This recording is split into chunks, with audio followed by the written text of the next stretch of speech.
New polls, old problems, new and old candidates and solutions. We got a little bit of the new and the old here today. I won't say who at this table is new or old. I'm old. We'll not comment on you guys. Time now to talk politics with our illustrious top business and politics contributors, Jessica DeLoach Sabin, John Burris. Welcome and happy Labor Day weekend to you. Thank you. Thank you. Let's go to some of the polling we talked about earlier in the show. I want to go to John Boozman and Connor Eldridge, a potential U.S. Senate matchup next year. John Boozman has a 2-to-1 favorable versus unfavorable rating among people who have heard of him, but 40% of the people have not heard of him still, and we have seen similar numbers in previous polling. Is this problematic for John Boozman? No, because he's a Republican, he'll have more money, and he's more well-known than the other person. It's just that easy. It's that simple. It actually is that easy. John just summed that up pretty well. Basically, what we've seen in the past is that Boozman has had the similar issue. It's just that whenever he goes into campaign mode, people figure out who he is pretty quickly. And right now, things are pretty conservative here in the state. And as we've seen with Connor Eldridge's numbers, he has a very steep climb ahead of him, but it's also in large part due to the fact that he's never run for office before. So his challenge is, how do I generate name ID? How do I get out among the people and tell them who I am and tell them what I stand for and make my case for why they should send me to Washington? So, and he would obviously run as a Democrat, which has not been the best way to run in Arkansas, at least in recent trends. We'll see if that ever reverses itself. But let's talk about this. So John Boozman's been a part of the political establishment for more than 15 years in Congress and in the U.S. Senate. We are seeing an anti-establishment mood in the nation right now. If you look at Donald Trump and Ben Carson and Carly Fiorina leading in the GOP primary, does that not attach to John Boozman at some point in time?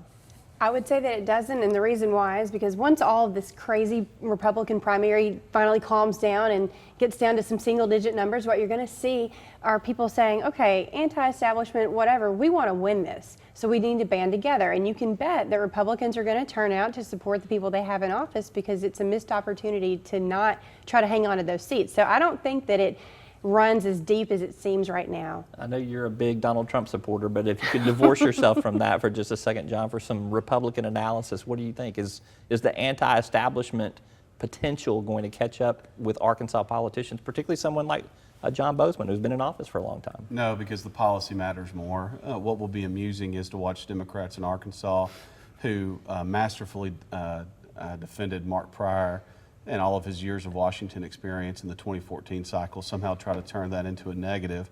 This time with John Boozman, they called Tom Cotton a young man in a hurry, but they're going to promote Connor Eldridge as some sort of saint. So it will be interesting to watch the differences between 14 and 16. I'll sit back and watch. The outcome will be the same. Oh, all right. A strong prediction there. All right. Let's shift gears and talk about medical marijuana. We had some polling earlier in the show, KATV. Big town hall earlier this week on medical marijuana. From the numbers, if there is a pure, clean, unfiltered kind of just a medical marijuana proposal, 84% of Arkansans, which I can't find anything that 84% of Arkansans agree on, would support a measure like this. Do you think it's possible we get medical marijuana approved in this next election? By the standards outlined in that question, absolutely. I mean, it's just once you start adding different caveats onto it, it gets a little bit more tricky, but 84%, that's huge. And when we were talking about that, I was thinking, I can't think of anything either where 84% of Arkansans say yes to that. That's pretty great. Even if the number's off by 10 or 15 points, it's still overwhelming. Right. What do you think, John? Yeah, I mean, I've never smoked marijuana, but if I... Have you ever inhaled? That's No, the real question. neither one, but I'd put down the Cheetos and go get some signatures because those are pretty high poll numbers. All right. You had to work the Cheetos in there, so all right.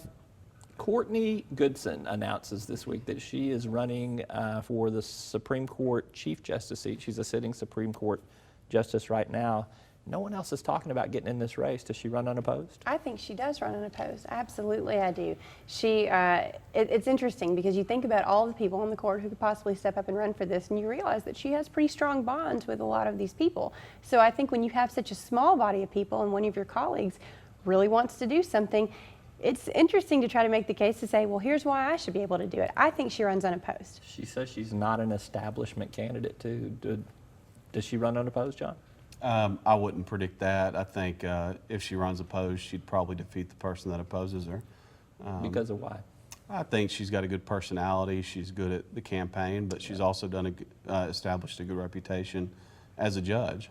Some don't like to admit that, but I think largely when she talks about what she wants to do as a justice, I think the people of Arkansas will agree with her. She's got money too, and that always helps. GOTV means get on TV, and she'll be able to do that. All right, this past week, a couple of different developments on highways. We've had some trial balloons floated out about ways to raise highway funding. We had the Highway Department has put some projects back on track that they'd taken off the table, and then the governor's working task force on highways met. Out of all of that, though, I don't hear a solution to highway funding in Arkansas. I see some ideas on the table and maybe even some punting to the governor to figure it all out. Is that the best way to adopt policy? I think everybody should watch the 2-minute speech that Andy Davis gave during the Highway Task Force a few days back. He basically said, look, anybody can sit here and talk about a tax increase. Is that what we're really going to meet 6 months to do? We need to turn up his quote was turn over the sofa, shake out the cushions. Let's find out what we're doing. I mean, the people of Arkansas and the legislature expects that the task force should do their job and talk about ways we can spend the money better before we just talk about new money. New money is the old solution. Find ways to spend the dollars better. That is the least that this task force could do. It's kind of easy rhetoric, though. How hard is it to do? Easy rhetoric is raising taxes. Well, apparently it's very hard to find money for things that matter in Arkansas. If you look at pre-K, you look at all sorts of issues, the Republicans have made it very clear that we don't have a lot of money to put forth toward these issues. If we did, we would. Well, roads matter. You need safe roads. So what are you going to do, raise taxes? Because that's a whole other host of issues. If the GOP has to come together and raise taxes on taxpayers, that's going to be an interesting dance to watch. Yeah, we'll see if that happens. All right, Jessica DeLoach Sabin, John Burris, always good to have y'all with us. Thank you so much. Appreciate you guys being with us too this Labor Day weekend. Thank you so much for tuning in. I'm Roby Brock. We will see you next time. Don't forget to check out our latest magazine edition of Talk Business and Politics. You can find out how to receive it through our website at talkbusiness.net. Until next time, take care.